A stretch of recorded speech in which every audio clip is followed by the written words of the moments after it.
Hey guys, welcome to Reality Check. I'm Huang Jiyuan. We're talking about the U.S. Commerce Secretary Gina Raimondo today, and let's do it differently. As a courtesy to her title, let's look at three sets of numbers. We start with 4 and 3. Gina Raimondo is the fourth high-level U.S. official to visit China in 3 months. Fourth in 3 months. The visit did produce some results. The two countries set up a working group that will hold deputy ministerial level meetings twice a year to seek solutions to specific business issues.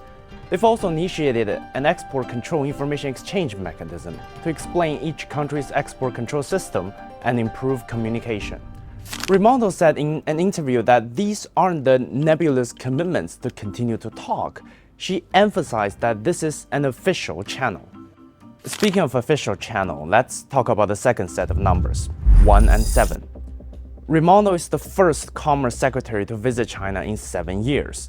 Since the previous administration, trade between the two countries has been increasingly distorted by the so-called national security concerns. Before her trip, one New York Times headline stated that Raimondo heads to China to both promote trade and restrict it.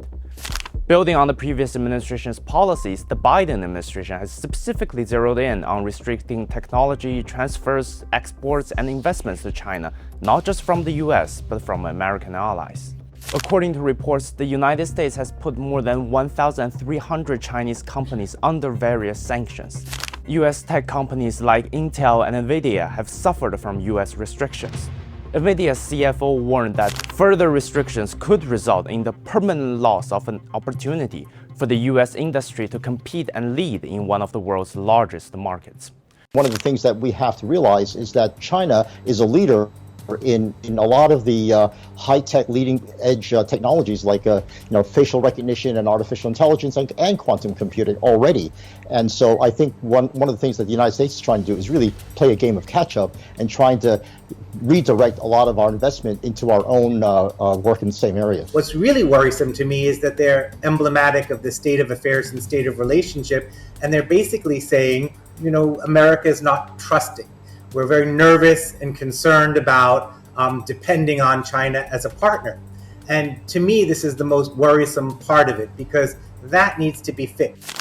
As Raimondo said herself, China and the United States have a more than $700 billion trade relationship, and that she wants to preserve it. So let's talk about the final number, the $700 billion. It represents a tight economic relationship. Besides Mexico and Canada, the two US neighbors, China is its largest trading partner. And if we take organizations like ASEAN and the EU out of the equation, China trades the most with the United States.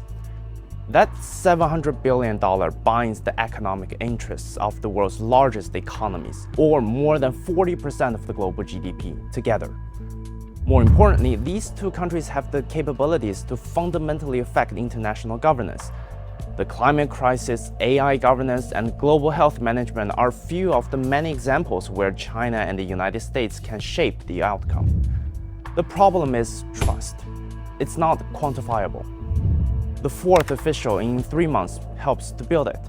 The first visit in 7 years helps to build it.